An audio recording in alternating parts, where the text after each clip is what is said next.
জলবায়ু সংকট মোকাবেলায় বর্তমান সরকার দৃঢ় প্রতিজ্ঞাবদ্ধ, এমনটা জানিয়েছেন পরিবেশ, বন ও জলবায়ু পরিবর্তন মন্ত্রী আব্দুল আওয়াল মিন্টু। রাজধানীর একটি হোটেলে conservation and restoration initiatives in the Sundarbans region CRIS প্রকল্পের সূচনা কর্মশালায় এ মন্তব্য করেন তিনি। পরিবেশমন্ত্রী বলেন, পরিবেশ রক্ষায় শুধু সরকার নয়, বরং সকল অংশীজনের সম্মিলিত প্রয়াস প্রয়োজন। তিনি আরও বলেন, খাল খনন এবং বৃক্ষরোপণ কর্মসূচির মাধ্যমে প্রাণ প্রকৃতি রক্ষায় আন্তরিকতার পরিচয় দিচ্ছে সরকার। তিনি আরও বলেন, সরকার দস্যুমুক্ত ও নিরাপদ সুন্দরবন তৈরিতে সর্বোচ্চ গুরুত্ব দিচ্ছে।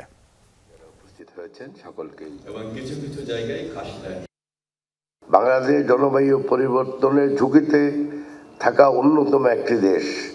ম্যানগ্রোভের মতো উপকূলীয় প্রতিবেশ আমাদের অন্যতম প্রাকৃতিক প্রতিরক্ষা ব্যবস্থা।